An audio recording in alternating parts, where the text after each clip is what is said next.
ਸੂਰਠ ਮਹਿਲਾ ਚੌਥਾ। ਆਪੇ ਸ੍ਰਿਸ਼ਟ ਉਪਾਇੰਦਾ ਪਿਆਰਾ, ਕਰ ਸੂਰਜ ਚੰਦ ਚਾਨਣ। ਆਪ ਨਿਤਾਣਿਆ ਤਾਣ ਹੈ ਪਿਆਰਾ, ਆਪ ਨਿਮਾਣਿਆ ਮਾਣ। ਆਪੇ ਸ੍ਰਿਸ਼ਟੀ ਉਪਾਇੰਦਾ ਪਿਆਰਾ, ਕਰ ਸੂਰਜ ਚੰਦ ਚਾਨਣ। ਆਪ ਨਿਤਾਣਿਆ ਤਾਣ ਹੈ ਪਿਆਰਾ, ਆਪ ਨਿਮਾਣਿਆ ਮਾਣ। ਆਪ ਦਇਆ ਕਰ ਰੱਖਦਾ ਪਿਆਰਾ, ਆਪੇ ਸੁਗੜ ਸੁਜਾਨ। ਮੇਰੇ ਮਨ ਜਪ ਰਾਮ ਨਾਮ ਨਿਸ਼ਾਨ। ਸਤ ਸੰਗਤ ਮਿਲ ਧਿਆਏ ਤੂੰ, ਹਰ ਹਰ ਪਹੁੜ ਨਾ ਆਵਣ ਜਾਣ। ਰਹਾਉ ਆਪੇ ਹੀ ਗੁਣ ਵਰਤਦਾ ਪਿਆਰਾ, ਆਪੇ ਹੀ ਪਰਵਾਣ। ਆਪੇ ਬਖਸ਼ ਕਰਾਇੰਦਾ ਪਿਆਰਾ, ਆਪੇ ਸੱਚ ਨਿਸ਼ਾਨ। ਆਪੇ ਹੁਕਮ ਵਰਤਦਾ ਪਿਆਰਾ, ਆਪੇ ਹੀ ਫੁਰਮਾਨ। ਆਪੇ ਭਗਤੇ ਭੰਡਾਰ ਹੈ ਪਿਆਰਾ, ਆਪੇ ਦੇਵੈ ਦਾਨ। ਆਪੇ ਸੇਵ ਕਰਾਇੰਦਾ ਪਿਆਰਾ, ਆਪ ਦਿਵਾਵੈ ਮਾਣ। ਆਪੇ ਤਾੜੀ ਲਾਇੰਦਾ ਪਿਆਰਾ, ਆਪੇ ਗੁਣੀ ਨਿਧਾਨ। ਆਪੇ ਵੱਡਾ ਆਪ ਹੈ ਪਿਆਰਾ, ਆਪੇ ਹੀ ਪ੍ਰਧਾਨ। ਆਪੇ ਕੀਮਤ ਪਾਇੰਦਾ ਪਿਆਰਾ, ਆਪੇ ਤੁਲ ਪਰਵਾਣ। ਆਪੇ ਅਤੁਲ ਤੁਲਾਇੰਦਾ ਪਿਆਰਾ, ਜਨ ਨਾਨਕ ਸਦ ਕੁਰਬਾਨ। ਆਪੇ ਕੀਮਤ ਪਾਇੰਦਾ ਪਿਆਰਾ, ਆਪੇ ਤੁਲ ਪਰਵਾਣ। ਆਪੇ ਅਤੁਲ ਤੁਲਾਇੰਦਾ ਪਿਆਰਾ, ਜਨ ਨਾਨਕ ਸਦ ਕੁਰਬਾਨ। ਵਾਹਿਗੁਰੂ ਜੀ ਕਾ ਖਾਲਸਾ, ਵਾਹਿਗੁਰੂ ਜੀ ਕੀ ਫਤਿਹ। ਸਤਿਗੁਰੂ ਪਾਤਸ਼ਾਹ ਸਾਹਿਬ ਜੀ ਦੇ ਪਾਵਨ ਦਰਬਾਰ ਦੀਆਂ ਹਾਜ਼ਰੀਆਂ ਭਰਦਿਆਂ ਗੁਰੂ ਪਾਤਸ਼ਾਹ ਸਾਹਿਬ ਜੀ ਦੇ ਆਪਣੇ ਹੀ ਨਿਜ ਪਾਵਨ ਸਰੂਪ ਸ਼ਬਦ ਨਾਲ ਚਿੱਤ ਲਾ ਕੇ ਜਦ ਆਪ ਸਾਵਧਾਨ ਤੇ ਇਕਾਗਰ ਚਿੱਤ ਹੋਏ ਜੁੜ ਮਿਲ ਬੈਠੇ ਹੋ, ਪਾਤਸ਼ਾਹ ਗੁਰਦੇਵ ਜੀ ਦੀਆਂ ਬੇਅੰਤ ਮਹਿਰਹਿਮਤਾਂ ਤੇ ਵਡਿਆਈਆਂ ਜੋ ਸਤ ਸੰਗਤ ਵਿੱਚ ਸਦਾ ਵਰਤਦੀਆਂ ਨੇ, ਆਪ ਉਹਨਾਂ ਦੇ ਸਾਂਝੀ ਤੇ ਧਾਰਨੀ ਹੋਏ ਹੋ। ਕਿਰਪਾਲਤਾ ਕਰਨਾ, ਆਪਣੇ ਨਿਰਮਲ ਹਿਰਦੇ ਚੋਂ ਅਰਦਾਸ ਕਰਨਾ, जो गुरु पातशाह साहब जी रहमत करन, पावन शब्द दी विचार, बोलण दा ताण अते विचार दा प्रवाह बख्श। एक बार आसीस दिंदिया अमृत दृष्टि पा के जपना जी सतनाम श्री वाहि। गरीब निवास घट घट के वासी श्री अकाल पुरख वाहिगुरु जी का कोटान कोट शुकराना जो सच्चे पातशाह साहिब जी ने कृपा की है। संपूर्ण रैन अपने प्यार ते भाणे विच बतीत कराई है। अमृत वेले की जाग बख्शिश की ते इस वक्त अपने ही पावन दरबार की हाज़री भरन दा सुभाग समा बख्शिश कीता। हर रोज़ की तरह अज भी अमृत वेले साहिब की बख्शिशां दा दर खुले। साडे वास्ते जो उपदेश प्राप्त होए, जिसनूं साडे वडेरे सदा श्री मुखवाक कह के माण सन्मान करते रहे ने, ते अज दा श्री मुखवाक मिले, जिन मोहे ब्रह्मंड खंड ताहू मैं पाओ, राख लेह एह बिखाई जियो, देहो अपना नाम। जिस माया ने ते माया दे मोह ने सारे संसार नूं मोहित कीता होए, असीं भी तो उसे सर चक्कर च पए हुए हैं। असीं उसे माया मोह के चक्कर च ही हैं।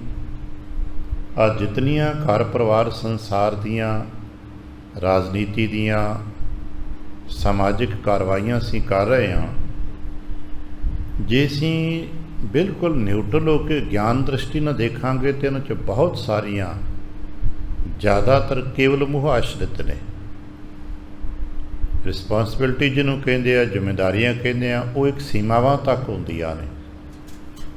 एक सीमा तो अगे जाके दूजे की जिम्मेदारी शुरू हो जाती है, पर असीं पता नहीं कदों वो हद, उस सीमा की बार्डर लाइन होंदी है, कदों क्रॉस कर जाने सानूं खुद ही नहीं पता लगता।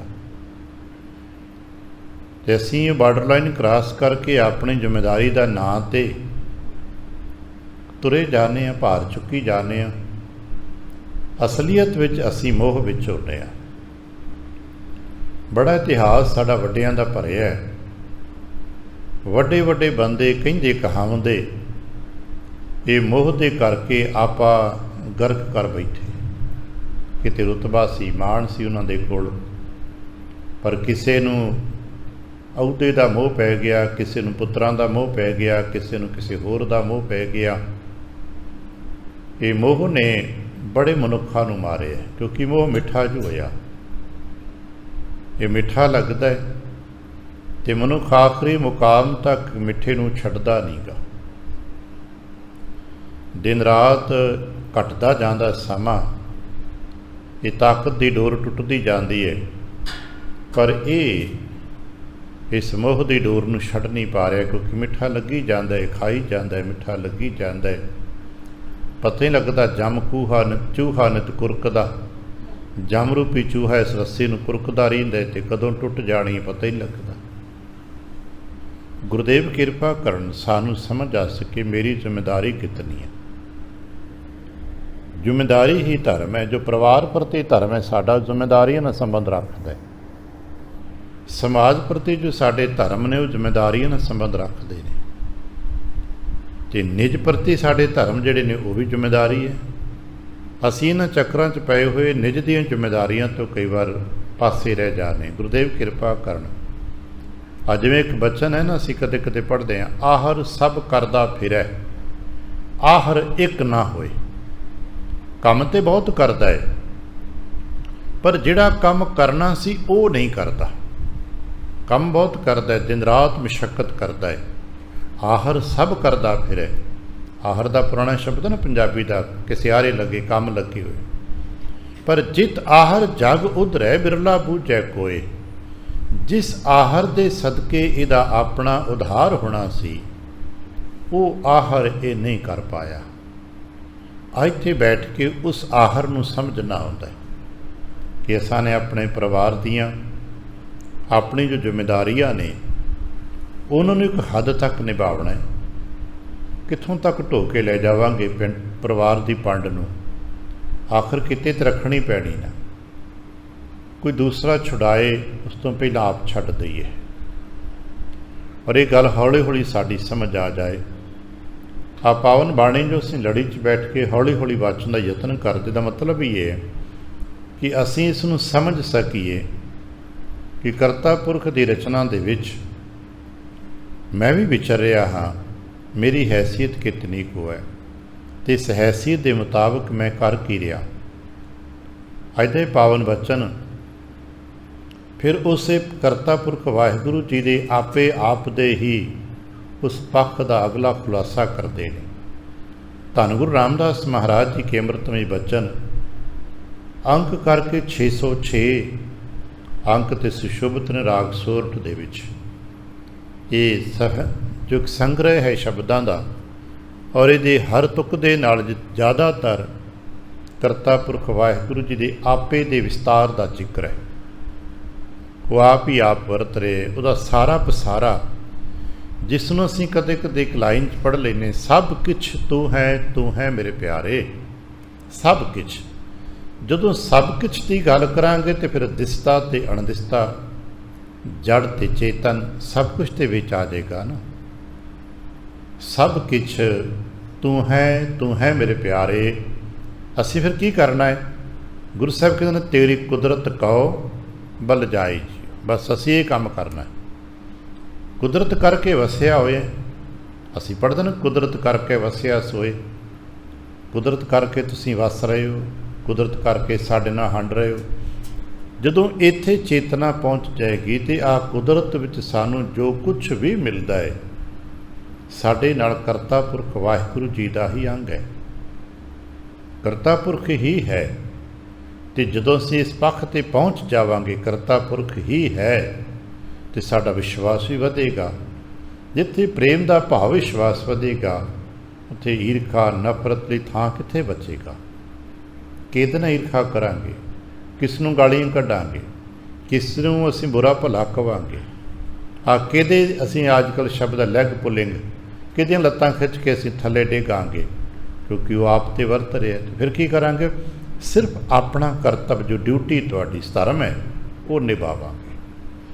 ਆਪਣੀ ਡਿਊਟੀ ਦੇ ਕਰਤੱਵ ਗਿਆਨ ਕਰਕੇ ਸਮਝੇ ਅਤੇ ਪਰਖੇ ਜਾਂਦੇ ਨੇ, ਕਿਉਂਕਿ ਜੋ ਬਾਹਰਲੇ ਕਰਤੱਵ ਨੇ ਡਿਊਟੀਆਂ ਕਰਕੇ ਜਾਂ ਅਤੇ ਡਿਊਟੀਆਂ ਗਿਆਨ ਕਰਕੇ ਹੁੰਦੀਆਂ, ਜਾਣਕਾਰੀ ਕਰਕੇ ਮੇਰਾ ਕੀ ਕਰਤੱਵ ਹੈ, ਮੈਂ ਕੀ ਹਾਂ।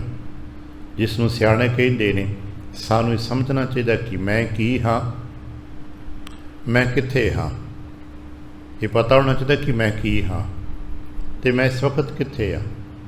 ਫਿਰ ਦੂਜੀ ਗੱਲ, ਜੋ ਮੈਂ ਕਰ ਰਿਹਾ ਹਾਂ ਕੀ ਉਹ ਮੈਂ ਆਪਣੇ ਮੁਤਾਬਕ ਹੀ ਕਰ ਰਿਹਾ, ਕਿ ਜੋ ਮੇਰੀ ਡਿਊਟੀ ਹੈ, ਜੋ ਮੇਰਾ ਕਰਤੱਵ ਹੈ, ਜੋ ਮੇਰਾ ਸਟੇਟਸ ਹੈ, ਜੋ ਮੇਰਾ ਥਾਂ ਹੈ, ਕੀ ਮੈਂ ਆਪਣੇ ਥਾਂ ਦੇ ਮੁਤਾਬਕ ਕਰਤੱਵ ਕਰਦਾ ਪਿਆ।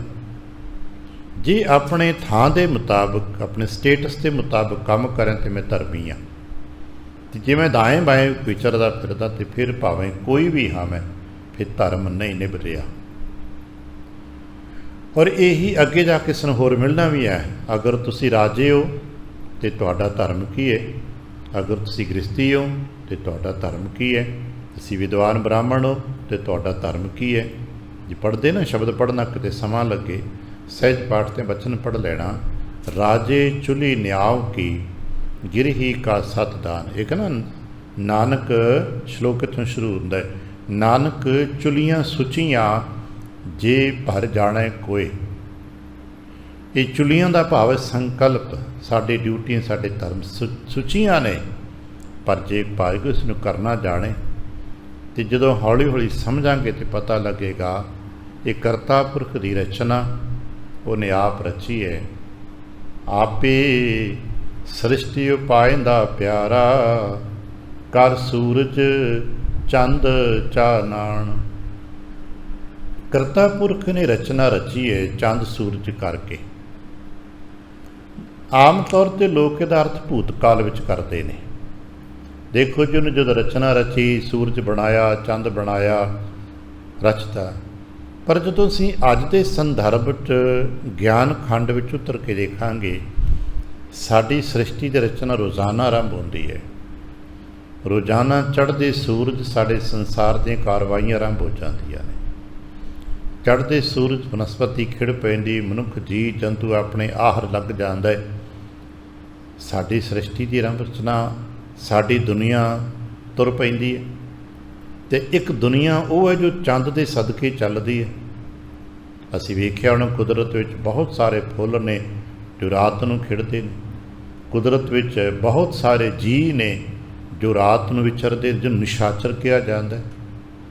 ਉਹਨਾਂ ਦੀ ਖੁਰਾਕ ਹੀ ਰਾਤ ਮਿਲਦੀ ਹੈ, ਸ਼ਿਕਾਰੀ ਰਾਤ ਖੇਡਣਾ ਉਹਨਾਂ ਨੇ। ਸਾਡੇ 'ਚੋਂ ਮਨੁੱਖਾਂ 'ਚੋਂ ਅਗਰ ਕੋਈ ਰਾਤ ਫਿਰਦਾ ਹੈ, ਭਾਵੇਂ ਹੁਣ ਦਾ ਜੋ ਸਾਡਾ ਹਿਸਾਬ ਕਿਤਾਬ ਬਣ ਗਿਆ ਕਿਰਤ 'ਤੇ, ਇਹ ਡੇ ਨਾਈਟ 'ਤੇ ਸਾਡੇ ਬੱਚਿਆਂ ਦੀ ਡਿਊਟੀਆਂ ਲੱਗੀਆਂ ਰਹਿੰਦੀਆਂ ਨੇ, ਪਰ ਜਿਹਦੀ ਕਿਰਤ ਦਿਨ ਦੀ ਹੈ, ਉਹ ਰਾਤ ਨੂੰ ਗਲੀਆਂ 'ਚ ਤੁਰਦਾ ਫਿਰਦਾ ਹੋਵੇ ਤਾਂ ਲੋਕ ਅੱਜ ਵੀ ਚੰਗਾ ਨਹੀਂ ਮੰਨਦੇ। ਅੱਜ ਵੀ ਗਾਹੇ ਵਗਾਹੇ ਸਮਾਜ ਦੇ ਸਿਆਣੇ ਮਨੁੱਖ ਜਿਨ੍ਹਾਂ ਦੀਆਂ ਰਾਤ ਡਿਊਟੀਆਂ ਲੱਗੀਆਂ ਨੇ, ਉਹ ਤਾਂ ਤੁਰੇ ਫਿਰਨ ਚੰਗਾ ਲੱਗਦਾ ਹੈ। ਪਰ ਜੇ ਕਿਸੇ ਤੁਰੇ ਫਿਰਦੇ ਪੁੱਛੇ ਵੀ ਤੇਰੀ ਕੀ ਡਿਊਟੀ ਹੈ, ਆਖੇ ਨਹੀਂ, ਅਤੇ ਫਿਰ ਕਿਹਨੇ ਕਿਉਂ ਤੁਰਿਆ ਫਿਰਦਾ ਭਾਈ? ਅਗਰ ਤੇਰਾ ਰੁਜ਼ਗਾਰ, ਤੇਰੀ ਕਿਰਤ ਕੋਈ ਰਾਤ ਦੀ ਨਹੀਂ ਹੈ, ਤੇ ਰਾਤ ਤੋਂ ਕਿਉਂ ਤੁਰਿਆ ਫਿਰਦਾ ਹੈ? ਜਿਨ੍ਹਾਂ ਦੀ ਰਾਤ ਦੀ ਕਿਰਤ ਹੈ, ਠੀਕ ਉਹ ਤੇ ਮਜਬੂਰੀਆਂ 'ਚ ਨੇ। ਆ ਨਾਈਟ ਸ਼ਿਫਟ ਕਰਦੇ ਨੇ ਲੋਕ ਬਹੁਤ ਸਾਰੇ, ਮਜਬੂਰੀਆਂ 'ਚ ਨੇ ਅਤੇ ਬੱਧੇ ਪਏ ਨੇ। ਪਰ ਚੇਤਾ ਰੱਖਣਾ, ਫਿਰ ਉਹ 8-10 ਘੰਟੇ ਦਿਨੇ ਵਿੱਚ ਸੁੱਤੇ ਰਹਿੰਦੇ ਨਾ। ਖੈਰ, ਮਹਾਰਾਜ ਨੇ ਗੱਲ ਕੀਤੀ, ਸ੍ਰਿਸ਼ਟੀ ਪੈਦਾ ਕਰਤਾ ਹੈ, ਆਪੇ ਸ੍ਰਿਸ਼ਟ ਉਪਾਏਂਦਾ। ਆਪੇ ਸ੍ਰਿਸ਼ਟੀ ਪੈਦਾ ਕਰਦਾ ਹੈ। ਕਿਵੇਂ ਕਰਦਾ ਹੈ ਜੀ? ਕਰ ਸੂਰਜ ਚੰਦ ਚਾਨਣ। ਚੰਦ ਤੇ ਸੂਰਜ ਦੇ ਸਦਕੇ, ਇਹਦੇ ਚਾਨਣ ਦੇ ਸਦਕੇ।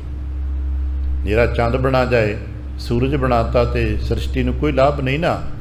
ਇਹਨਾਂ ਦੋਨਾਂ ਤੋਂ ਸਾਨੂੰ ਚਾਨਣ ਮਿਲਦਾ ਹੈ, ਅਤੇ ਇਸ ਚਾਨਣ ਦੇ ਸਦਕੇ ਸਾਡੀ ਦੁਨੀਆ ਦੀ ਹਰਕਤ ਆਰੰਭ ਹੁੰਦੀ ਹੈ। ਸਿਆਣੇ ਮੰਨਦੇ ਨੇ ਕਿ ਚੰਦ ਦੇ ਚਾਨਣੀ ਦੇ ਵਿੱਚ ਜੀਵਨ ਦੀ ਧਾਰਾਵਾਂ, ਜੀਵਨ ਦੀਆਂ ਕਿਰਨਾਂ ਵਰਸਦੀਆਂ ਨੇ। ਅਤੇ ਪਤਾ ਹੈ, ਸੂਰਜ ਦੀਆਂ ਕਿਰਨਾਂ ਦੇ ਰਾਹੀਂ ਸੰਸਾਰ 'ਤੇ ਕਾਲ ਵਰਸਦਾ ਹੈ, ਸਮਾਂ ਬਣਦਾ ਹੈ, ਕਿਉਂਕਿ ਸਾਰਾ ਸਮਾਂ ਸੂਰਜ ਦੇ ਮੁਤਾਬਕ ਨਿਰਧਾਰਿਤ ਕੀਤਾ ਜਾਂਦਾ ਹੈ। ਅਤੇ ਸੂਰਜ ਦੀ ਕਿਰਨਾਂ ਸਾਡੇ 'ਤੇ ਪੈਂਦੀਆਂ ਨੇ ਅਤੇ ਕਾਲ ਰੂਪ ਹੁੰਦੀਆਂ ਨੇ, ਸਮਾਂ ਰੂਪ ਹੁੰਦੀਆਂ ਨੇ। ਨਿਰਾ ਸਮਾਂ ਰੂਪ ਹੀ ਨਹੀਂ, ਮੌਤ ਰੂਪ ਵੀ ਹੁੰਦੀਆਂ ਨੇ। ਇਹ ਸ੍ਰਿਸ਼ਟੀ ਦੀ ਰਚਨਾ ਹੀ ਸੂਰਜ ਅਤੇ ਚੰਦ ਦੇ ਚਾਨਣ ਕਰਕੇ ਕਰਦਾ ਹੈ। ਔਰ ਇਹਦੇ ਸਦਕੇ ਵਰਤਾਂਦਾ ਕੀ ਹੈ? ਸ੍ਰਿਸ਼ਟੀ ਨੂੰ ਤਾਣ ਦਿੰਦਾ ਹੈ, ਜੀਵਨ ਦਾ ਤਾਣ ਦਿੰਦਾ ਹੈ। ਜਦੋਂ ਚੰਦ ਦਾ ਚਾਨਣ ਧਰਤੀ 'ਤੇ ਪੈਂਦਾ ਤਾਂ ਵੀ ਤਾਣ ਮਿਲਦਾ ਹੈ। ਜਦੋਂ ਸੂਰਜ ਦਾ ਚਾਨਣ ਸਾਡੀ ਧਰਤੀ 'ਤੇ ਪੈਂਦਾ ਅਤੇ ਸੂਰਜ ਦੇ ਤਾਣ ਦੇ ਸਦਕੇ ਕਿਤਨੇ ਜੀ ਹਰਕਤ ਵਿੱਚ ਆਉਂਦੇ ਨੇ। ਕਹਿੰਦੇ ਨਾ, ਹੁਣ ਸੂਰਜ ਦੀਆਂ ਕਿਰਨਾਂ ਪਈਆਂ ਅਤੇ ਕਮਲ ਖਿੜ ਗਏ। ਸੂਰਜ ਦੀਆਂ ਕਿਰਨਾਂ ਧਰਤੀ 'ਤੇ ਪਈਆਂ, ਸੁੱਤੇ ਪਏ ਜੀ ਜੰਤੂ ਹਰਕਤ ਵਿੱਚ ਆ ਕੇ ਆਪਣੇ ਆਪਣੇ ਆਹਾਰਾਂ 'ਤੇ ਤੁਰ ਪਏ। ਦਰਅਸਲ ਇਹਨੂੰ ਤਾਂ ਅਸੀਂ ਪੰਜਾਬੀ 'ਚ ਤਾਣ ਕਹਿੰਦੇ ਹਾਂ, ਤਾਕਤ। ਸੂਰਜ ਦੇ ਚੰਦਰ ਤੇ ਚਾਨਣ ਸਦਕੇ ਸਾਡੇ ਧਰਤੀ 'ਤੇ ਵਿਚਰਨ ਵਾਲੇ ਜੀਵਾਂ ਨੂੰ, ਬਨਸਪਤੀ ਨੂੰ, ਕੁਦਰਤ ਨੂੰ ਤਾਕਤ ਮਿਲਦੀ ਹੈ। ਜਿਹੜੇ ਨਿਤਾਣੇ ਪਏ ਹੁੰਦੇ ਆ, ਸੂਰਜ ਦੇ ਸਦਕੇ, ਚਾਨਣ ਦੇ ਸਦਕੇ ਸਾਨੂੰ ਤਾਕਤ ਮਿਲਦੀ ਹੈ। ਕਿਉਂਕਿ ਤਾਕਤ ਤੇ ਕਰਤੇ ਦੀ ਆਪਣੀ ਹੈ ਨਾ। ਇੰਝ ਕਹਿ ਸਕੀਏ, ਤਾਕਤ ਮਿਲਦੀ ਸਾਨੂੰ ਹੈ, ਪਰ ਤਾਕਤ ਤਾਂ ਕਰਤੇ ਦੀ ਹੈ ਨਾ। ਚੇਤਨਾ ਮਿਲਦੀ ਸਾਨੂੰ ਹੈ, ਚੇਤਨਾ ਤੇ ਕਰਤੇ ਦੀ ਹੈ ਨਾ। ਆ ਫੁੱਲ ਖਿੜਦੇ ਨੇ ਸੂਰਜ ਚੜ੍ਹਨ ਦੇ ਨਾਲ, ਸੂਰਜਮੁਖੀ ਵਰਗੇ ਫੁੱਲ ਜਿੱਧਰ ਨੂੰ ਸੂਰਜ ਹੁੰਦਾ ਹੈ ਉਧਰ ਨੂੰ ਢਲਦੇ ਜਾਂਦੇ ਨੇ।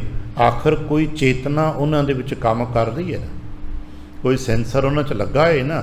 ਜਿੱਧਰ ਨੂੰ ਉਹਦਾ ਮੁੱਖ ਹੁੰਦਾ ਹੈ, ਸੂਰਜ ਢਲਦਾ ਹੈ, ਸੂਰਜਮੁਖੀ ਦਾ ਮੁੱਖ ਵੀ ਢਲਣ ਲੱਗ ਪੈਂਦਾ। ਆ ਬਹੁਤ ਸਾਰੇ ਫੁੱਲ ਅਸਾਂ ਜਾ ਕੇ ਅਗਸਤ ਦੇ ਮਹੀਨੇ 'ਚ ਦੇਖਣੇ ਨੇ, ਸੂਰਜ ਚੜ੍ਹਨ ਦੇ ਨਾਲ ਖਿੜਦੇ ਨੇ। ਦੁਪਹਿਰ ਦੇ ਸਮੇਂ ਦੇ ਹੁੰਦਿਆਂ ਹੁੰਦਿਆਂ ਆਪਣੇ ਆਪ ਵਿਚਾਰੇ ਮੁਰਝਾ ਜਾਂਦੇ ਨੇ। ਬਹੁਤ ਨੇ ਜੋ ਚੰਦ ਦੇ ਚੜ੍ਹਨ ਨੇ, ਫੁੱਲ ਖਿੜਦੇ ਨੇ ਅਤੇ ਸੂਰਜ ਦੀ ਚੜ੍ਹਨ ਤੱਕ ਮੁਰਝਾ ਜਾਂਦੇ ਨੇ। ਕੋਈ ਚੇਤਨਾ ਕੁਦਰਤ ਵਿੱਚ ਕੰਮ ਕਰ ਰਹੀ ਹੈ। ਉਹ ਚੇਤਨਾ ਤਾਣ ਹੈ, ਉਹ ਜਾਨ ਹੈ, ਉਹ ਸ਼ਕਤੀ ਹੈ। ਅਤੇ ਮਹਾਰਾਜ ਕਹਿੰਦੇ ਉਹ ਕਿਹਦੀ ਹੈ? ਆਪੇ ਆਪ ਨਿਤਾਣਿਆ ਤਾਣ ਹੈ ਪਿਆਰਾ। ਜਿਹੜੇ ਅੰਧਕਾਰ ਵਿੱਚ ਨਿਤਾਣੇ ਨੇ, ਉਹਨਾਂ ਦਾ ਤਾਣ ਆਪ ਹੈ। ਆਪ ਨਿਮਾਣੇ ਅਮਾਣ। ਅਤੇ ਜਿਹੜੇ ਕਮਜ਼ੋਰ ਨੇ, ਨਿਮਾਣੇ ਨੇ, ਉਹਨਾਂ ਦਾ ਮਾਣ ਵੀ ਤੇ ਆਪ ਹੈ। ਕਿਉਂਕਿ ਅਸੀਂ ਕੁਦਰਤ ਵਿੱਚ ਵੇਖਿਆ ਬਹੁਤ ਵਾਰ ਐਸੇ ਖੇਲ ਰਚਨਾ 'ਚ ਰਚੇ ਜਾਂਦੇ ਨੇ ਜਿਨ੍ਹਾਂ ਨੂੰ ਕੋਈ ਪੁੱਛ ਨਹੀਂ ਰਿਹਾ ਹੁੰਦਾ, ਸਮਾਂ ਪਾ ਕੇ ਉਹਨਾਂ ਦੀ ਵੀ ਕਦੇ ਨਾ ਕਦੇ ਪੁੱਛ ਪੜਤਾਲ ਹੋ ਹੀ ਜਾਂਦੀ ਹੈ ਨਾ। ਇਸੇ ਕਰਕੇ ਸਿਆਣੇ ਲੋਕ ਕਹਿੰਦੇ ਨੇ ਕਦੇ ਵੀ ਕਿਸੇ ਵਸਤੂ ਨੂੰ ਨਖਿੱਧ ਨਾ ਜਾਣੋ, ਪਤਾ ਨਹੀਂ ਭਾਈ ਕਿਹੜੇ ਵਕਤ ਕਿਹਨੇ ਕੰਮ ਆ ਜਾਣਾ। ਜੋ ਵੀ ਕੁਦਰਤ ਨੇ ਬਣਾਇਆ ਹੈ ਉਹ ਨਖਿੱਧ ਨਹੀਂ ਹੈ। ਸ਼ਾਇਦ ਇਸ ਦਰਸ਼ਨ ਨੂੰ ਅਸੀਂ ਗਹਿਰੇ ਪਕੜ ਸਕੀਏ। ਸਾਡੀ ਦ੍ਰਿਸ਼ਟੀ ਵਿੱਚ ਕੁਝ ਬੂਟੇ, ਕੁਝ ਕੀੜੇ ਮਕੌੜੇ ਬੜੇ ਨਖਿੱਧ ਨੇ। ਅਸੀਂ ਇੱਕ ਦਰਸ਼ਨ ਗੁਰਬਾਣੀ 'ਚ ਪੜ੍ਹਿਆ, ਆਪਣੇ ਵਿਚਾਰੇ ਹੋਣਾ ਕਈ ਵਾਰ ਪੜ੍ਹਿਆ ਪਾਠ ਕਰਦਿਆਂ, ਅੱਕ ਦੇ ਬੂਟੇ ਦੇ ਉੱਤੇ ਇੱਕ ਅੱਕ ਦਾ ਕੀੜਾ ਹੁੰਦਾ ਹੈ, ਵੇਖਣ ਨੂੰ ਚੰਗਾ ਨਹੀਂ ਹੁੰਦਾ। ਲੋਕ ਕਹਿੰਦੇ ਨੇ ਉਹਦਾ ਜ਼ਹਿਰੀਲਾ ਪੱਖ ਹੋਵੇਗਾ ਕਿਉਂਕਿ ਅੱਕ ਵਰਗਾ ਕੜਤਣ ਦਾ ਭਰਿਆ ਬੂਟਾ ਉਹਦਾ ਰਸ ਪੀਂਦਾ, ਉਹਦੇ ਜੀਵਨ ਕੋਈ ਚੰਗਿਆਈ ਸਾਨੂੰ ਨਜ਼ਰ ਨਹੀਂ ਆਉਂਦੀ। ਅਸੀਂ ਕਦੇ ਉਹਨੂੰ ਛੂਇਆ ਵੀ ਨਹੀਂ, ਦੇਖ ਕੇ ਘਿਰਣਾ ਕਰਦੇ ਹਾਂ। ਪਰ ਮਹਾਰਾਜ ਉਹਦਾ ਜ਼ਿਕਰ ਗੁਰਬਾਣੀ 'ਚ ਕਰਦੇ ਨੇ। ਅੱਕ ਸਿਉ ਪ੍ਰੀਤ ਕਰੇ ਅੱਕ ਤਿੱਡਾ, ਅੱਕ ਡਾਲੀ ਬੈ ਖਾਏ। ਉਹਦੀ ਪ੍ਰੀਤ ਅੱਕ ਦੇ ਨਾਲ ਹੈ, ਕੌੜਵਾਹਟ ਨਾਲ ਹੈ। ਅੱਕ ਦਾ ਪ੍ਰੀਤ ਕਰਦਾ ਹੈ, ਅੱਕ ਦੀ ਡਾਲੀ 'ਤੇ ਬੈਠਾ ਹੋਇਆ ਹੈ, ਅੱਕ ਹੀ ਖਾ ਰਿਹਾ, ਚੰਗਾ ਕੁਝ ਵੀ ਨਹੀਂ ਉਥੇ।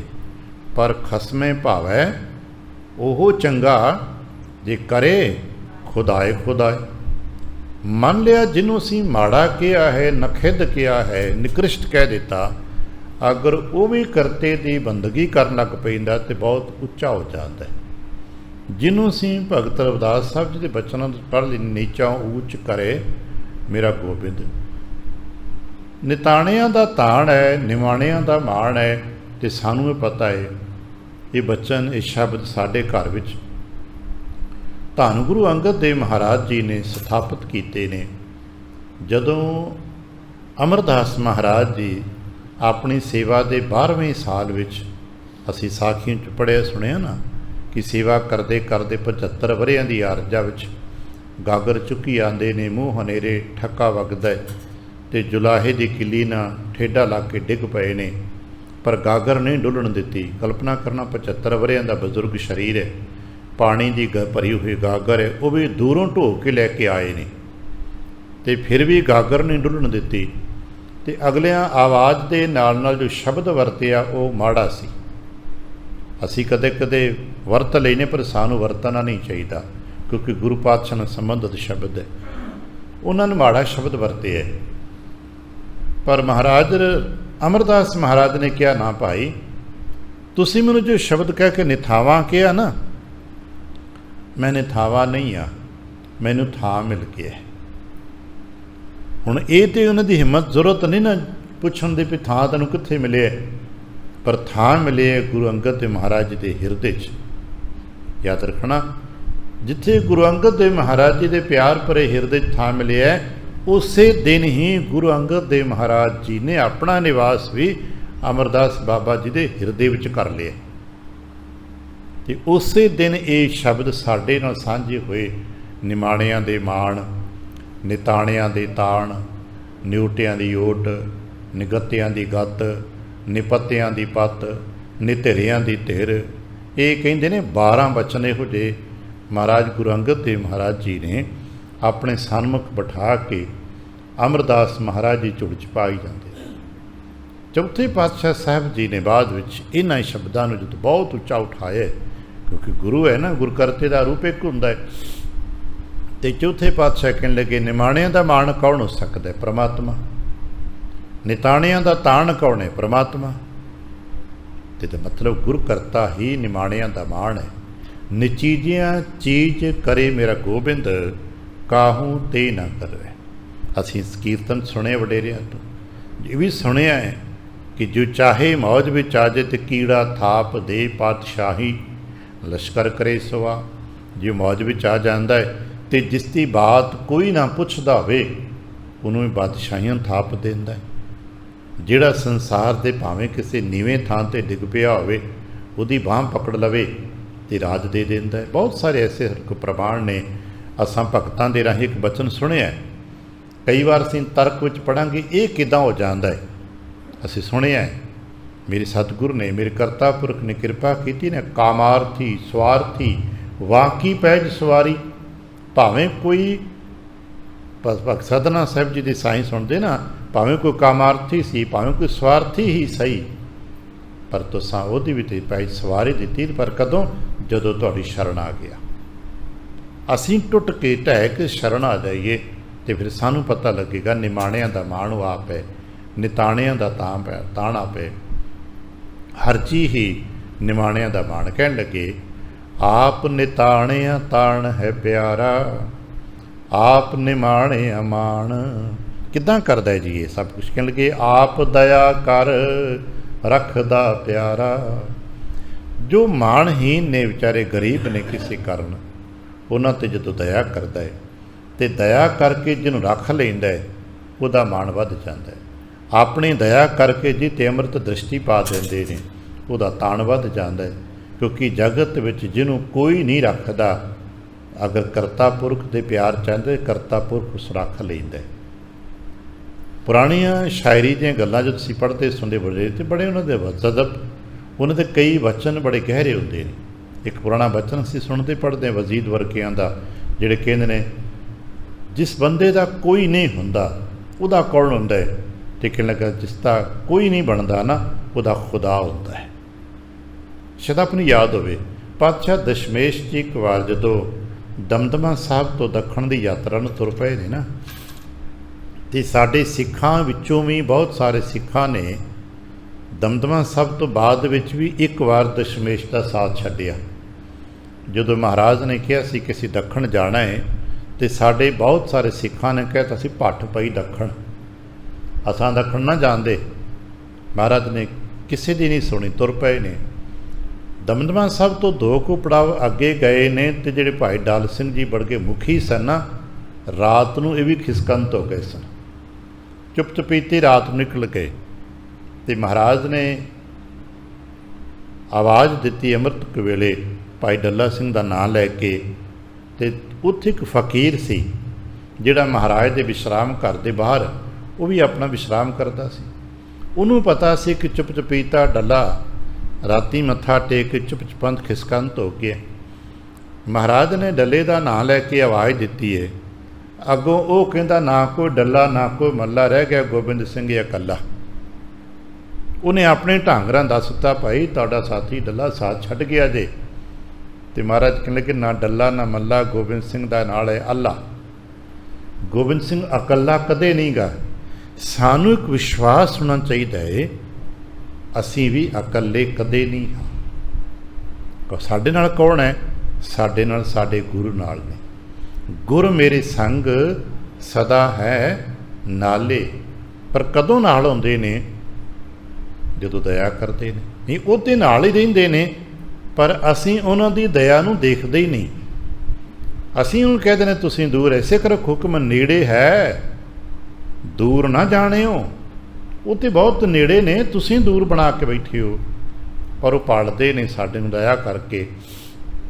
कहण लगे ताण दिंदे ने, मान दिंदे ने, आप दया कर रखदा प्यारा, आपे सुगड़ सुजान। क्योंकि आप सुगड़ है। सुगड़ का मतलब होंदा बहुत सियाणा, बहुत मजबूत, ऐसा व्यक्तित्व, ऐसी परसनैलिटी जो किसी भी औकड़ दे विच डोले ना, तो हर वार उहदा फैसला सही होवे। साडे आपां अपने देखांगे कई बार कोई परेशानियां घर परिवार दी आउंदियां, मन डोल जांदा है, तो डोले हुए मन दे नाल कीता होया फैसला भी सही साबित नहीं हुंदा।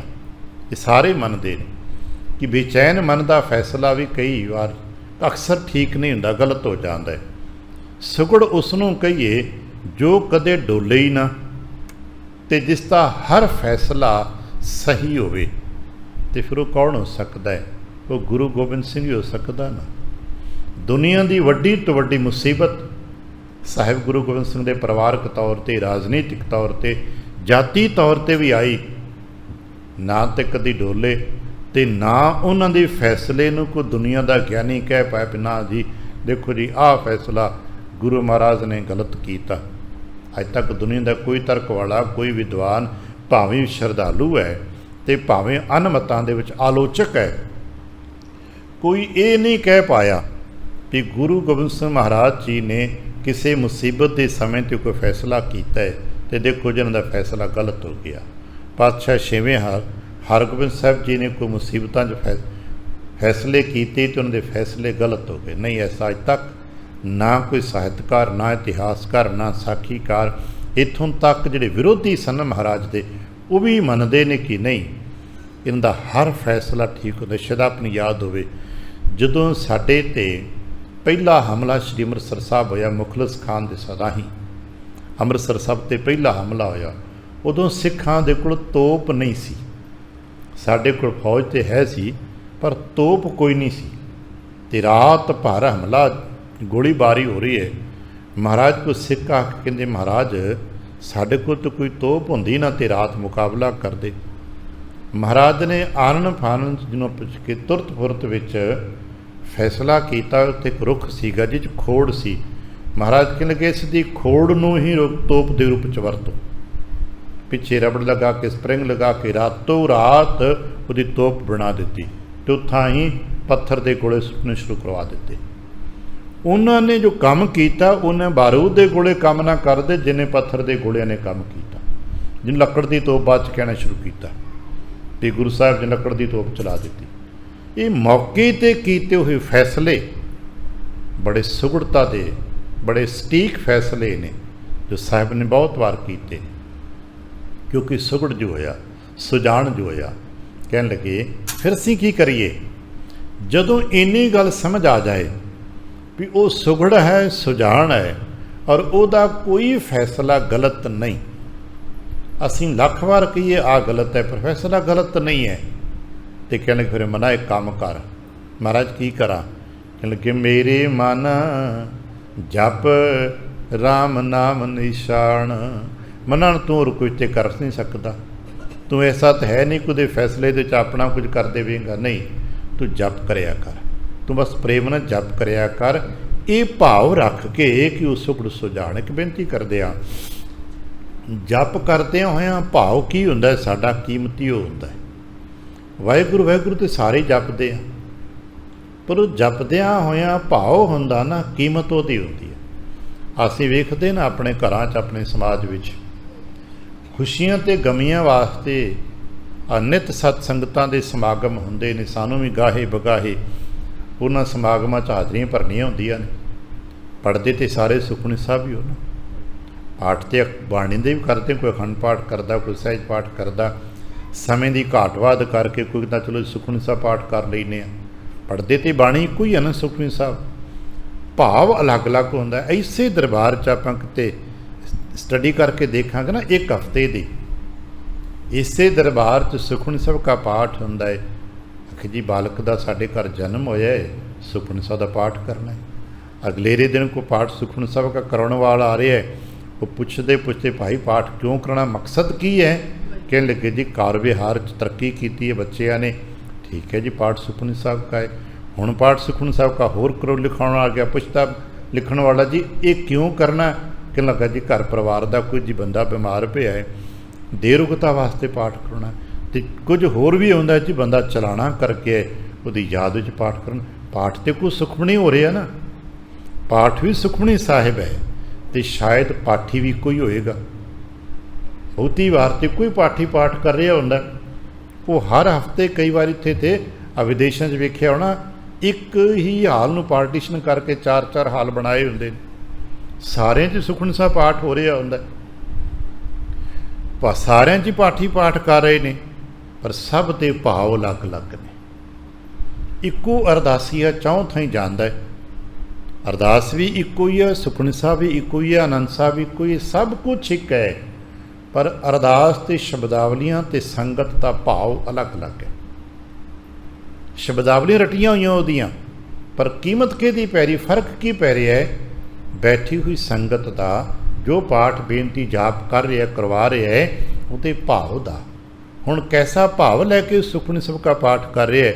जैसा भाव जिहा भाव तेहा फल पाया। जिहो जिहा भाव लैके बैठदा है उन्होंने वैसा फल मिलता है, और वो संतुष्ट होकर घर जाता है। याद रखना, सानू भी जब ये समझ आ जाए ਵੀ ਸਾਡਾ ਗੁਰੂ ਕਰਤਾ ਸੁਖੜ ਸੁਜਾਨ ਹੈ, ਉਸਦਾ ਕੀਤਾ ਕਦੇ ਗਲਤ ਨਹੀਂ ਹੁੰਦਾ। ਅਸਾਂ ਨੂੰ ਵਾਧ ਘਾਟ ਲੱਗਦੇ ਨੇ, ਉਤਾਰ ਚੜ੍ਹਾਅ ਲੱਗਦੇ ਨੇ, ਕਮੀਆਂ ਪੇਸ਼ੀਆਂ ਲੱਗਦੀਆਂ ਨੇ, ਅਮੀਰੀਆਂ ਗਰੀਬੀਆਂ ਲੱਗਦੀਆਂ ਨੇ, ਬੜਾ ਕੁਝ ਸਾਨੂੰ ਲੱਗਦਾ ਹੈ, ਪਰ ਚੇਤਾ ਰੱਖੀਏ ਉਹਨੇ ਕਦੇ ਗਲਤ ਨਹੀਂ ਕੀਤਾ। ਤੇ ਫਿਰ ਕੀ ਕਰਾਂਗੇ? ਫਿਰ ਇੱਕ ਥਾਂ 'ਤੇ ਜਿੱਥੇ ਮਹਾਰਾਜ ਟਿਕਾ ਰਹੇ ਨੇ ਸ਼ਾਇਦ ਟਿਕ ਜਾਵਾਂਗੇ। ਮੇਰੇ ਮਨ ਜਪ ਰਾਮ ਨਾਮ ਨਿਸ਼ਾਨ, ਮੇਰੇ ਮਨਾ ਤੂੰ ਟਿਕ ਜਾ, ਇਸ ਪੜ੍ਹ ਕੇ ਟਿਕ ਜਾ ਕਿ ਜੋ ਤੁਧ ਭਾਵੈ ਸਾਈ ਭਲੀ ਕਾਰ। ਤੂੰ ਸਦਾ ਸਲਾਮਤ ਨਿਰੰਕਾਰ। ਇਹੀ ਤੇ ਸੁਗੜਤਾ ਦਾ ਸਰੂਪ ਹੈ ਕਿ ਸਦਾ ਸਲਾਮਤ ਹੈ ਔਰ ਤੇਰਾ ਕੀਤਾ ਭਲਾ ਹੈ। ਤੁਸੀਂ ਜੋ ਕਰਦੇ ਹੋ ਉਹੀ ਭਲਾ ਹੈ। ਮਹਾਰਾਜ ਕਿੱਦਾਂ ਜਪੀਏ? ਸਾਰੇ ਜਪਦੇ ਨੇ, ਕਿੱਦਾਂ ਜਪੀਏ ਸੀ? ਕਹਿਣ ਲੱਗੇ ਸਤ ਸੰਗਤ ਮਿਲ ਧਿਆਏ ਤੂੰ ਹਰ ਹਰ। ਭਾਈ ਇਕੱਲਿਆਂ ਨਹੀਂ ਜਪਿਆ ਜਾਂਦਾ ਨਾ, ਕਮਜ਼ੋਰ ਹੈ। ਹਾਲਾਂਕਿ ਜਪ ਵਾਸਤੇ ਤੇ ਇਕੱਲੇ ਬਹਿ ਕੇ ਵੀ ਕਰ ਸਕਦੇ ਹੋ ਨਾ। ਸਾਨੂੰ ਤੇ ਹੁਕਮ ਹੈ ਉੱਠ ਤੇ ਬੈਠ ਸੁਬਹ ਤੇ ਵੀ ਧਿਆ ਸਕਦੇ ਹੋ, ਜਪ ਸਕਦੇ ਹੋ, ਘਰ ਬੈਠ ਕੇ ਕਿਤੇ ਵੀ ਜਪ ਸਕਦੇ ਹੋ, ਪਰ ਕਮਜ਼ੋਰ ਆ। ਇਕੱਲੇ ਬੈਠ ਕੇ ਜਪ ਕਰਦੇ ਤੇ ਉਹ ਟਿਕਾਊ ਨਹੀਂ ਬਣਦਾ। ਸਾਡੇ ਸਾਰਿਆਂ ਦਾ ਇਹ ਮੰਨਣਾ ਹੈ, ਬਹੁਤਿਆਂ ਦਾ, ਵੀ ਜੋ ਸੰਗਤ ਵਿੱਚ ਬੈਠ ਕੇ ਕੀਰਤਨ ਸੁਣੀਂਦਾ ਆਨੰਦ ਬਹੁਤਾ ਬਣਦਾ ਹੈ। ਸੰਗਤ ਵਿੱਚ ਬੈਠ ਕੇ ਜਪ ਦਾ ਰਸ ਆਨੰਦ ਬਹੁਤਾ ਬਣਦਾ, ਕਿਉਂਕਿ ਇੱਥੇ ਸਾਰੇ ਇੱਕ ਭਾਵ ਚਾਹੁੰਦੇ ਨੇ। ਇੱਥੇ ਓਰਾ ਬਣ ਜਾਂਦਾ, ਇੱਥੇ ਮਾਹੌਲ ਇੱਕ ਹੁੰਦਾ ਹੈ। ਮਹਾਰਾਜ ਸਤ ਸੰਗਤ ਮਿਲ ਧਿਆਏ ਤੂੰ।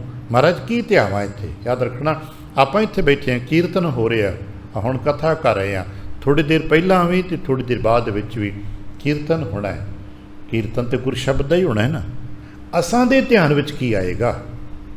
ਅਸਾਂ ਦੇ ਧਿਆਨ ਵਿੱਚ ਉਹੀ ਆਏਗਾ ਜੋ ਸਾਡੀ ਜ਼ਰੂਰਤ ਹੋਏਗੀ।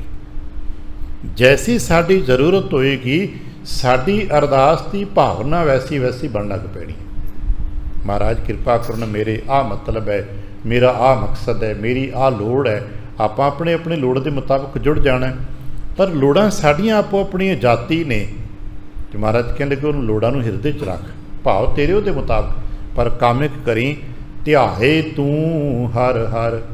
ਧਿਆਨ ਵਾਹਿਗੁਰੂ ਦਾ ਧਰੀ। ਸਤ ਸੰਗਤ ਮਿਲ ਧਿਆਏ ਤੂੰ ਹਰ ਹਰ। ਅਗਰ ਤੂੰ ਇਹ ਕਰ ਲਵੇਂਗਾ ਬਾਬਾ, ਫਿਰ ਕੀ ਮਿਲੇਗਾ? ਕਹਿਣ ਲੱਗੇ ਬਾਹੁੜ ਨਾ ਆਵਣ ਜਾਣ। ਕਿਉਂਕਿ ਇੱਥੇ ਬੈਠ ਕੇ ਜਦੋਂ ਅਸੀਂ ਗੁਰੂ ਸਾਹਿਬ ਦੇ ਰਾਹੀਂ ਵਿਆਖਿਆ ਕਰਦੇ ਹਾਂ, ਸਾਡੇ ਆਪਣੇ ਨਿੱਕੇ ਨਿੱਕੇ ਕਰਤੱਵਾਂ ਦੀ ਵਿਆਖਿਆ ਨਹੀਂ ਹੁੰਦੀ। ਇੱਥੇ ਸਭ ਤੋਂ ਵੱਡਾ ਮਕਸਦ ਦੱਸਿਆ ਜਾਂਦਾ ਹੈ। ਸਿਰੇ ਦੀ ਗੱਲ ਕਰ ਦਿੱਤੀ ਜਾਂਦੀ, ਵਿਚਕਾਰਲੀਆਂ ਗੱਲਾਂ ਆਪੇ ਪੂਰੀਆਂ ਹੋ ਜਾਂਦੀਆਂ ਨੇ। ਅਸੀਂ 100 ਹੱਥ ਰੱਸਾ ਸਿਰੇ 'ਤੇ ਗੰਢ, ਕਦੇ ਕਦੇ ਪੰਜਾਬੀ ਦਾ ਮੁਹਾਵਰਾ ਵਰਤਦੇ ਨਾ। ਅਸੀਂ ਕਿਤੇ ਦੂਰ ਜਾਣਾ ਤੇ ਦੂਰ ਦੀ ਮੰਜ਼ਿਲ ਦੀ ਗੱਲ ਕਰਾਂਗੇ, ਵਿਚਕਾਰਲੇ ਕਿਤਨੇ ਪੜਾਅ ਆਉਣੇ ਨੇ, ਕਿਤਨੇ ਮੀਲ ਆਉਣੇ ਨੇ, ਕਿਤਨੇ ਬਾਗ ਸ਼ਹਿਰ ਹੋਣਗੇ, ਸਭ ਆ ਹੀ ਜਾਣੇ ਨੇ ਆਪੇ ਹੀ। ਅਤੇ ਜੇ ਅਸੀਂ ਮੰਜ਼ਿਲ ਦੀ ਗੱਲ ਕਰ ਲਵਾਂਗੇ ਤਾਂ ਸਭ ਲੰਘ ਗਏ। ਇਸੇ ਤਰ੍ਹਾਂ ਸਾਡੇ ਸਭ ਤੋਂ ਵੱਡਾ ਮਕਸਦ ਕੀ ਹੈ? ਜਨਮ ਮਰਨ ਨਿਵਾਰ, ਹਾਰ ਪਰਿਓ ਦੁਆਰ। ਸਾਡਾ ਸਾਰਿਆਂ ਦਾ ਸਭ ਤੋਂ ਵੱਡਾ ਮਕਸਦ ਇਹੀ ਹੈ ਨਾ ਕਿ ਹੇ ਸੱਚੇ ਪਾਤਸ਼ਾਹ, ਜਨਮ ਮਰਨ ਦੇ ਬੰਧਨ 'ਚੋਂ ਕੱਟ ਦਿਓ। ਜਿੱਥੇ ਘਰ ਦੀਆਂ ਨਿੱਕੀਆਂ ਮੋਟੀਆਂ ਲੋੜਾਂ ਜ਼ਰੂਰਤਾਂ ਨੇ ਉਹ ਵੀ ਪੂਰੀਆਂ ਹੋ ਜਾਣ, ਪਰ ਬੇਨਤੀ ਹੈ ਜਨਮ ਮਰਨ ਨਿਵਾਰ। ਅਸੀਂ ਸਾਖੀਆਂ 'ਚ ਬਹੁਤ ਸੁਣਿਆ, ਵਡੇਰਿਆਂ ਨੇ ਘਰ ਦੀਆਂ ਲੋੜਾਂ ਦੇ ਵਿੱਚ ਰਹਿੰਦੇ ਰਹਿੰਦੇ ਵੀ ਇਹੀ ਬੇਨਤੀ ਕੀਤੀ, ਮਹਾਰਾਜ ਜਨਮ ਮਰਨ ਦਾ ਬੰਧਨ ਕੱਟ ਦਿਓ। ਪਰ ਜਿਹਦਾ ਜਨਮ ਮਰਨ ਦਾ ਬੰਧਨ ਕੱਟੇਗਾ ਹੀ ਉਸ ਦਾ, ਜਿਹਦੀਆਂ ਬਾਕੀ ਖੁਆਇਸ਼ਾਂ ਲੋੜਾਂ ਪੂਰੀਆਂ ਹੋਣਗੀਆਂ। ਅਗਰ ਬਾਕੀ ਖੁਆਇਸ਼ਾਂ ਲੋੜਾਂ ਜੇ ਬਾਕੀ ਨੇ ਤੇ ਜਨਮ ਮਰਨ ਦਾ ਬੰਧਨ ਉਹਦਾ ਨਹੀਂ ਕੱਟੇਗਾ, ਕਿਉਂਕਿ ਬਾਕੀ ਕੁਝ ਹੈ ਉਹਦਾ। ਤੇ ਜਿਹਦਾ ਬਾਕੀ ਰਹਿ ਜਾਏਗਾ ਉਹ ਪਾਰ ਕਿਵੇਂ ਹੋ ਸਕਦਾ ਹੈ? ਜਿਹਦਾ ਕੁਝ ਵੀ ਬਾਕੀ ਹੈ ਉਹ ਸੁਰਖਰੂ ਨਹੀਂ ਹੈ, ਉਹ ਮੁਕਤ ਨਹੀਂ ਹੈ। ਮੁਕਤ ਹੋਣ ਵਾਸਤੇ ਕੁਝ ਵੀ ਬਾਕੀ ਨਹੀਂ ਰਹਿਣਾ ਚਾਹੀਦਾ। ਇਹੀ ਚਾਰ ਪਦਾਰਥਾਂ ਦਾ ਸੰਕਲਪ ਹੈ। ਸਭ ਪੂਰਾ ਮੁਕੰਮਲ ਹੋ ਜਾਏ ਤਦ ਜਾ ਕੇ ਕਿਤੇ ਮੁਕਤ ਹੋਈ। ਤਾਂ ਕਹਿਣ ਲੱਗੇ ਜਦੋਂ ਸੰਗਤ ਵਿੱਚ ਆ ਕੇ ਸਿਮਰਨ ਕਰੇਗਾ ਤਾਂ ਤੇਰਾ ਸਭ ਕੁਝ ਪੂਰਾ ਹੋ ਜਾਏਗਾ। ਤੇ ਫਿਰ ਕੀ ਹੋਏਗਾ? ਆਵਾਗਮਨ ਦਾ ਗੇੜ ਵੀ ਤੇਰਾ ਮੁੱਟ ਜਾਏਗਾ। ਬਾਹੁੜ ਨਾ ਆਵਣ ਜਾਣ ਰਹਾਓ। ਫਿਰ ਪਤਾ ਲੱਗੇਗਾ ਆਪੇ ਹੀ ਗੁਣ ਵਰਤਦਾ ਪਿਆਰਾ, ਆਪੇ ਹੀ ਪਰਵਾਣ। ਇਹ ਸਾਰਾ ਸੰਸਾਰ ਦਾ ਜੋ ਗੁਣਾਂ ਦਾ ਵਰਤਾਰਾ ਹੈ ਉਹਦਾ ਆਪਣਾ ਹੈ। ਆਪ ਵਰਤ ਰਿਹਾ ਹੈ ਤੇ ਗੁਨਾਹ ਕਰਕੇ ਪ੍ਰਵਾਨਗੀ ਮਿਲਦੀ ਹੈ, ਪ੍ਰਵਾਨਗੀ ਵੀ ਤੇ ਆਪ ਹੀ ਹੈ, ਦਿੰਦਾ ਵੀ ਆਪ ਹੈ, ਵਰਤਦਾ ਵੀ ਆਪ ਹੈ, ਸਭ ਕੁਝ ਤੇ ਪ੍ਰਵਾਨਗੀ ਆਪ ਦਿੰਦਾ ਹੈ। ਆਪੇ ਬਖਸ਼ ਕਰਾਇਂਦਾ ਪਿਆਰਾ, ਆਪੇ ਸੱਚ ਨਿਸ਼ਾਨ, ਬਖਸ਼ਿਸ਼ ਵੀ ਆਪ ਕਰਦਾ ਹੈ, ਸੱਚ ਸਰੂਪ ਨਿਸ਼ਾਨ ਜੋ ਮੋਹਰ ਲੱਗਦੀ ਹੈ ਉਹ ਵੀ ਤੁਦੀ ਆਪਣੀ ਹੈ। ਆਪੇ ਹੁਕਮ ਵਰਤਦਾ ਪਿਆਰਾ, ਆਪੇ ਹੀ ਫੁਰਮਾਨ, ਆਪ ਹੀ ਹੁਕਮ ਵਰਤਾਉਂਦਾ ਏ, ਆਪ ਹੀ ਹੁਕਮ ਰੋਕ ਕੇ ਵਰਤਾ ਤੇ ਫੁਰਮਾਨ ਵੀ ਤੇ ਹੁਕਮ ਨੂੰ ਕਹਿੰਦੇ ਨਾ, ਫੁਰਮਾਨ ਵੀ ਤੇ ਆਪ ਹੈ, ਹਾਕਮ ਵੀ ਆਪ ਹੈ, ਹੁਕਮ ਵੀ ਆਪ ਹੈ ਤੇ ਹੁਕਮ ਨੂੰ ਵਰਤਾਉਣ ਵਾਲਾ ਵੀ ਆਪ ਹੈ। ਗੁਰਦੇਵ ਕਿਰਪਾ ਕਰਨ ਇਸ ਪਾਵਨ ਸ਼ਬਦ ਦੇ ਅਗਲੀਆਂ 2 ਪੌੜੀਆਂ ਦੀ ਤੁਕਾਂ ਦੀ ਵਿਚਾਰ ਆਪਾਂ ਕੱਲ੍ਹ ਬੈਠ ਕੇ ਕਰਾਂਗੇ। ਭੁੱਲ ਚੁੱਕ ਦੇ ਖਿਮਾ, ਆਸੀਸ ਅਤੇ ਪਿਆਰ ਦਿੰਦਾ ਫਤਿਹ ਬੁਲਾਵਣਾ। ਵਾਹਿਗੁਰੂ ਜੀ ਕਾ ਖਾਲਸਾ, ਵਾਹਿਗੁਰੂ ਜੀ ਕੀ ਫਤਿਹ।